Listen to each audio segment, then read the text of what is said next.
Fala galerinha, e aí, tudo beleza com vocês? Meus bacanas, minhas bacanas, como é que vocês estão, minhas bênçãos? Vamos lá, certo? Hoje a aula vai ser sobre reino protoctista, certo? A gente vai começar falando das algas e depois a gente vai para os protozoários, certo? Mas veja só, antes de mais nada, inscreve no canal, dá um like no vídeo, por favor, certo? Para ajudar a gente a continuar fazendo esse trabalho, certo? Deixa eu dizer um negocinho para vocês. Eu vou deixar depois uma atividade, certo? Que eu vou deixar no link aqui embaixo, na descrição. Deixa eu ver se dá para ver. Dá não, certo? Vocês depois acessam lá a atividade. Algumas pessoas eu vi que já fizeram a de bactérias, certo? Não é uma atividade obrigatória, mas é bom para você treinar, tá bom? Se você não precisa se aperrear. Se não acessar por aqui, eu vou mandar lá no grupo do WhatsApp, beleza? Vamos lá, vamos começar? Vamos para algas, certo? Ó, algas. Primeiro, antes de falar das algas, o reino protoctista é dividido em dois, certo? Porque é o seguinte, esse reino ele tem um certo problema de classificação, certo? Tanto as algas, certo? Quanto os protozoários. Aí juntaram essa galerinha, algas e protozoários, num reino só, para não colocar um reino diferente, tá? Para cada um dos dois.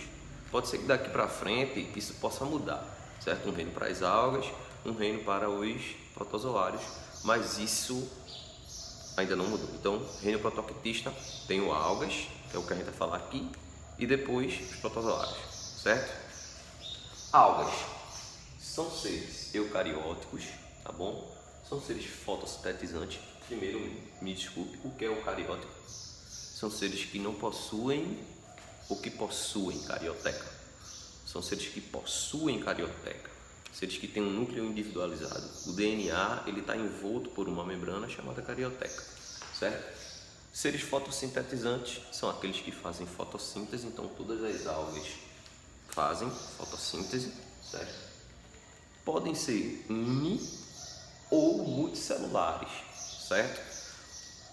E algumas podem ter hábitos coloniais, elas seriam unicelulares, mas se juntarem em grupinhos, certo? Que a gente chama de colônia.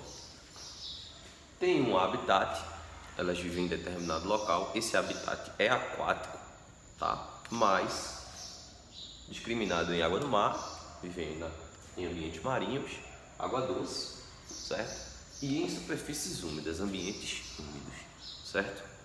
São seres que apresentam parede celular, porém eu vou ter uma observação aqui embaixo para vocês. A parede celular é o seguinte, a célula tem membrana plasmática, citoplasma e núcleo, certo? Basicamente. Só que tem células que têm uma estrutura, um envoltório por fora, que ele abrange a membrana plasmática. O nome desse envoltório é parede celular, certo? A gente viu lá nas bactérias que elas têm também uma parede celular, só que essa parede celular ela é diferenciada, certo? Então, algas tem parede celular, igual a da bactéria, não. A da bactéria é formada por uma substância chamada peptidoglicano. Eu coloquei lá na aula de bactérias. A parede celular das algas é formada de quê? Certo? Aí a gente vai. Basicamente, ela tem um composto chamado celulose. Celulose. Tá? Tranquilo? Que é o mesmo composto que tem na parede celular das plantas, certo? Celulose, inclusive, ela é usada para fazer, como é o nome, meu Deus? Folhas de caderno, folha de ofício e tal, mas é a celulose das plantas e não das algas, certo? E dependendo da alga, ela vai ter substâncias a mais, além da celulose, certo? Aí, coloca aqui, ó, celulose mais substâncias, outras substâncias, certo? Essas substâncias, dá exemplo, tá? A gente tem aqui um exemplo de substância, o H, Tá? Esse agar, ele é uma substância gelatinosa, ele é usada para fazer meios de cultura em laboratório, por exemplo, certo? Extraído das algas. A gente tem também carragenina,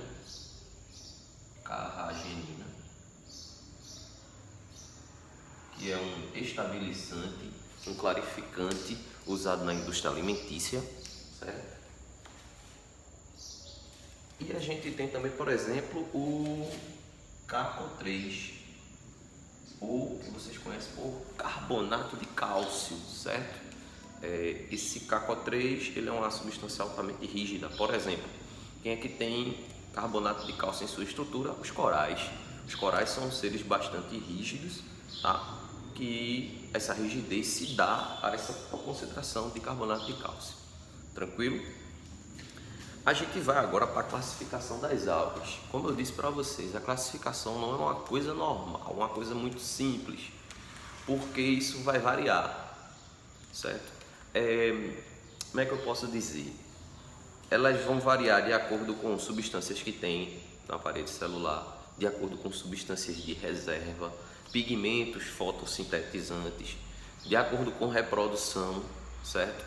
Então é uma classificação, vamos dizer assim, mais ou menos, mas é o que a gente tem até o momento, certo? Pode ser que mude alguma coisa? Pode, é uma área de constante mudança, a biologia como um todo, certo? E na questão das algas não ia ser diferente. Classificação das algas. Primeira delas, a gente tem as clorófitas, certo?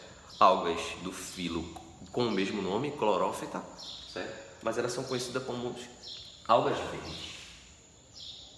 Algas verdes. Deixa eu ver se está dando ali no slide. No slide não, no vídeo tá. Deixa eu ver se fugiu. Não fugiu, tá lá no cantinho, deu para ver. As clorófitas, elas são seres unicelulares,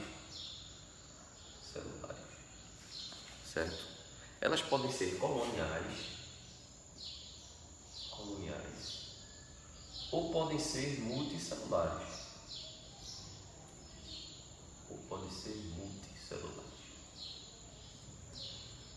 beleza? Tranquilidade? Essas clorófitas, elas têm uma característica que elas conseguem fazer a associação com outros seres. Elas fazem associação com os fungos, certo? Formando líquens.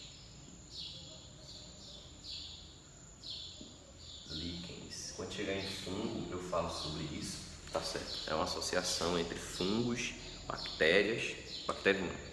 Fungos, algas, bactérias, sim, foi mal, certo? E ela também consegue fazer associação com outros seres marinhos, certo? Eu vou ter essa palavra líquen e vou botar associação, certo? Com seres, aqui associação. Quando chegar em fungo, aí eu falo devagarzinho sobre líquen, certo? Associação com outros seres vivos. E tem uma característica importante que é, a partir dessas algas, acredita-se que a partir dessas algas, certo? A gente vai ter a origem das plantas, dos vegetais, certo? Os primeiros vegetais se originaram de algas verdes. Então, origem das plantas. Quando a gente for trabalhar sobre plantas, a gente vai ver quem são essas benditas, a organização delas, certo? Segundo grupo, diatomáceas. Diatomáceas, algas do filo Bacillariophyta, certo? Também podem ser chamadas por esse nome, Bacillariophytas, mas eu vou chamar de diatomáceas, certo? São algas que podem ser unicelulares ou coloniais, certo? Beleza? Essas diatomáceas, elas têm uma característica muito importante, certo? Que é a presença de uma carapaça. Essa carapaça é formada de um composto chamado dióxido de silício. Vou colocar aqui, ó. carapaça de... Essa é a fórmula do dióxido de silício, certo? Aqui, ó. Beleza? Carapaça iridescente, brilhante, certo? Também rígida, tranquilo? Essa carapaça de dióxido de silício, com o tempo as diatomáceas vão morrer, obviamente, e elas vão se depositar no fundo dos oceanos, formando áreas nesses fundos dos oceanos chamadas de terras de diatomáceas, certo? Essas terras, vamos dizer assim, elas formam rochas, minerais chamados de diatomitos. Vou colocar aqui, até puxar uma setinha da carapaça e botar para cá. Elas formam minerais chamados de diatomitos. Esses minerais, eles foram usados na antiguidade como material de construção, certo? Formaram, por exemplo, o Porto de Alexandria. Foi usado com diatomitos, beleza? E uma característica não menos importante, eu acho que a mais importante das diatomáceas é que elas são responsáveis por 25% da produtividade nos ecossistemas marinhos, certo? 25% da produtividade primária dos ecossistemas marinhos, certo? Crisófitas, terceiro tipo de alga. As crisófitas, elas são o seguinte, são seres unicelulares ou coloniais, também a exemplo das diatomáceas. Elas são grande parte também do ecossistema marinho, certo? E o seguinte, elas têm uma característica diferenciada. Algumas das crisófitas, elas não têm parede celular, algumas, certo? E elas também têm uma outra curiosidade. Algumas, além de serem fotossintetizantes, toda alga é fotossintetizante, faz fotossíntese, elas têm um tipo de alimentação heterotrófica. A fotossíntese é um tipo de nutrição autotrófica, você produz seu próprio alimento. Isso eu falei lá em bactérias. E elas têm nutrição heterotrófica, onde elas não produzem seu próprio alimento, elas conseguem ingerir algumas bactérias e alguns micro-organismos, certo? Algumas substâncias orgânicas. Vou colocar aqui, ó. Elas ingerem bactérias e outras substâncias orgânicas.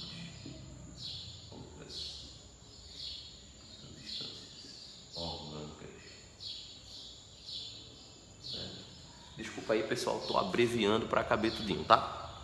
Ali no vídeo para não ficar passando, certo? Vou apagar aqui. Deixa eu apagar esse lado. Certo?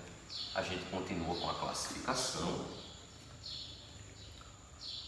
Continuando aqui, ó, a classificação, certo? Eu só esqueci de dizer um negócio. Algas, as crisófitas são chamadas de algas douradas, certo? Já ia esquecendo, marcadinho ali. E a gente vai para a continuação aqui, que é as feófitas. São também conhecidas como algas pardas. Algas pardas. Aí, suas características. A grande maioria é multicelular, certo? Vou colocar aqui, ó. A grande maioria é multicelular.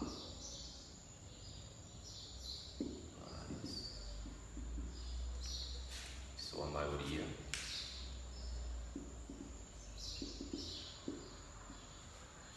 E elas têm uma característica que é a que vocês mais conhecem das algas, certo? Quando se fala de alga, você lembra do sushi ou você lembra da praia, que tem aqueles sargaços, né? Que a pessoa fica brincando, coloca no sovaco, olha a noda que tá da pizza, certo? e bota na barba, no cabelo. Então, as algas que a gente chama de sargaço são algas pardas, certo? O sargaço. Tem até uma espécie chamada sargassum, que se acumula em algumas praias, tá?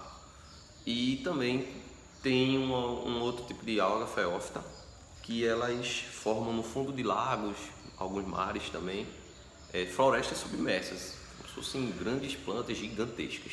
Tranquilo? Aí a gente vai para as algas rodófitas, o filo rodófita, são as algas vermelhas,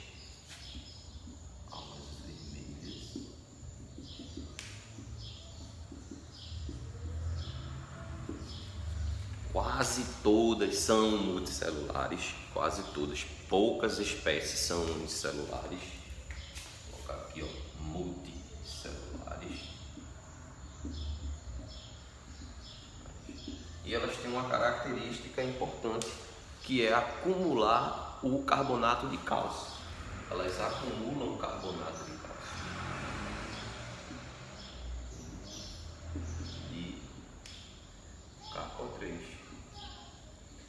Isso dá rigidez, que nem a rigidez dos corais, e também elas podem ser chamadas de algas coralíneas por causa disso, certo?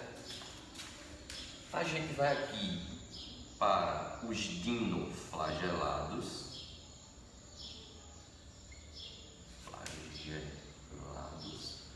Filodinófita ou pirrófita, certo? Por isso elas também são chamadas de algas pirrófitas.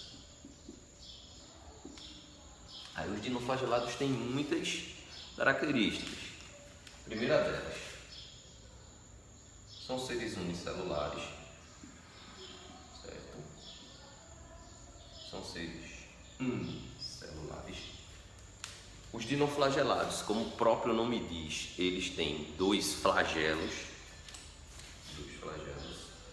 Deixa eu ver se cabe aqui no vídeo, se cabe no quadro, certo? Esses flagelos, eles podem formar cistos de resistência dependendo do local onde esses dinoflagelados estão. Esses cistos de resistência são um momento de escassez no ambiente, que eles conseguem passar anos em um estado de dormência, certo? Eles formam uma associação que nem as clorófitas, são seres simbiontes, formam uma associação com outros animais, certo? Marinhos, eles vivem dentro de outros animais marinhos ou de alguns protozoários, e essa associação se chama zooxantela.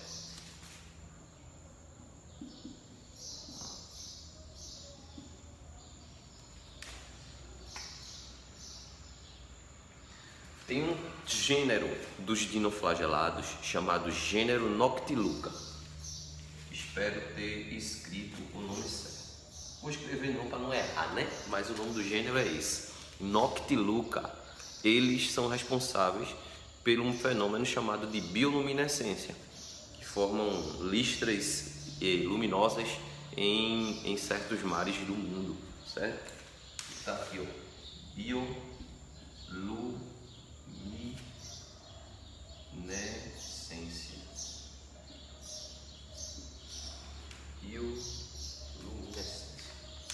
Espero também que eu tenha escrito certo. E uma última característica, e não menos importante, certo? Algumas algas do filo dos dinoflagelados são responsáveis por um fenômeno chamado de maré vermelha. Isso cai muito em vestibular, certo? É o seguinte, devido a um desequilíbrio no lago, no mar lá, esses dinoflagelados eles vão se multiplicar, certo? Vão se multiplicar de forma desordenada. E essa multiplicação de dinoflagelados vai tornar a água marrom avermelhada, certo? Por isso que chama maré vermelha. Qual o problema da maré vermelha? É que os dinoflagelados eles liberam substâncias tóxicas que matam alguns outros seres que vivem naquele ecossistema, como peixes, por exemplo, certo? E a última, e não menos importante, tá? Não vai caber aqui, eu tenho que colocar aqui do lado, tá? Deixa eu apagar.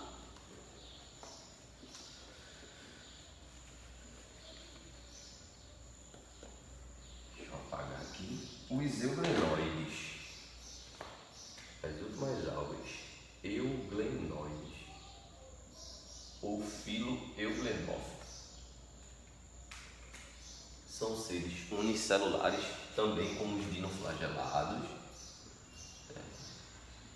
unicelulares. E eu já ia esquecendo alguns dinoflagelados que formam as zooxantelas, eles não apresentam também parede celular, já ia esquecendo disso. E se eles não possuem parede celular e também não possuem cloroplastos, logo não fazem fotossíntese, me desculpem. Eles se nutrem através de nutrição heterotrófica. Tá?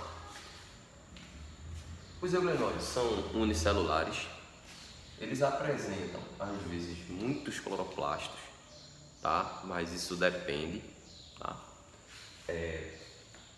Eles podem apresentar pigmentos fotossintetizantes, como toda alga tem, mas eles também podem ingerir e fazer uma nutrição heterotrófica, fagocitar suas presas. Tá aqui, ó. Podem fazer fagocitose, tá? Quem não lembra de fagocitose, dá uma voltada na aula de biologia da professora Adriana, pega o livro, dá uma pesquisada na internet. É uma forma de alimentação unicelular, certo? Eles apresentam uma estrutura que percebe estímulos luminosos, chamada de ocelo, tá? E elas são algas predominantemente de água doce. Por que eu deixei isso para falar por último? Porque é o seguinte, algas de água doce, elas apresentam uma estrutura chamada vacúolo pulsátil. Ai meu Deus, deixa eu tentar desenhar uma alga aqui.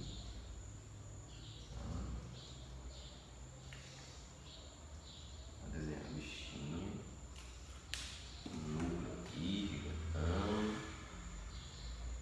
várias estruturas tem dentro dela, obviamente, mas aqui, ó, ela tem uma região chamada de vacúolo pulsátil. Vou deixar um nomezinho aqui. Vacúolo pulsátil. Esse vacúolo pulsátil é o seguinte, ele serve como uma caixa d'água. Seres que vivem em água doce, a quantidade de água que entra nesses seres, devido ao processo de osmose, tá? Vai entrar bastante água neles. O que é que vai acontecer? Se começa a encher de água, ele é uma célula única. Se eu encho qualquer recipiente de água, tem uma hora que esse recipiente ele pode vir explodir. Você tenta encher uma bexiga em casa, tome água dentro dela, vai ter uma hora que ela não aguenta a quantidade de água e estoura. Acontece a mesma coisa. Só que esse indivíduo ele tem um mecanismo que é o vacúolo pulsátil. Essa água que entra dentro dele, obviamente não vai entrar fora, né? Ela passa para dentro dessa região chamada vacúolo. Esse vacúolo se enche e depois que ele estiver cheio, o próprio organismo joga essa água fora do vacúolo para que mais água possa entrar dentro dele. Quem só tem vacúolo pulsátil são organismos, alguns que vivem em água doce. Os organismos que vivem em água salgada, certo? Não precisa desse mecanismo, beleza? Porque a mesma quantidade de água que entra no corpo dele, na célula dele, é a mesma quantidade de água que sai. Aí fica um equilíbrio. Aqui não, entra mais água do que sai água desse organismo, então não há equilíbrio. O equilíbrio ele mantém com esse vacúolo pulsátil, certo? E para terminar, a importância das algas. Tá?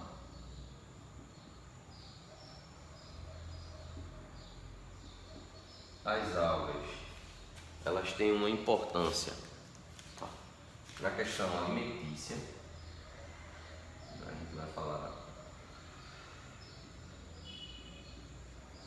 do sushi.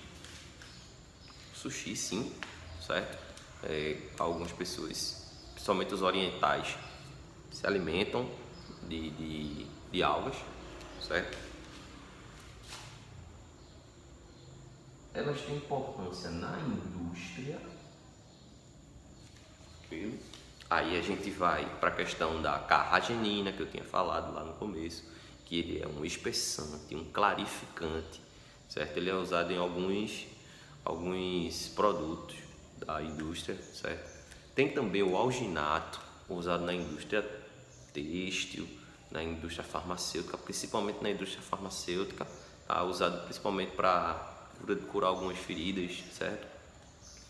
E a gente tem também uma importância nos ecossistemas marinhos, certo?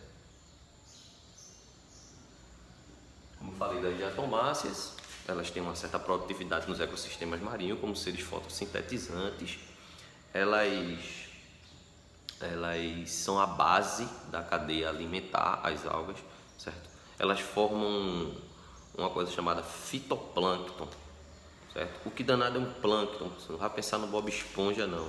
Plâncton são seres que não têm a capacidade de nadar contra as correntes marítimas. Eles são levados pelas correntes, tá? Então, seres que são fotossintetizantes e que são planctônicos, como o exemplo das algas, de algumas larvas de outros seres, né, microcrustáceos e tal, eles são levados pela corrente, não conseguem mover-se contra a corrente. Aí são chamados de fitoplâncton, eles são a base da cadeia alimentar de ecossistemas marinhos. Tranquilo? Espero que vocês tenham gostado. Cheiro na criança, cheiro na família, tá? Não esquece de dar o like, de se inscrever no canal. E estuda miséria.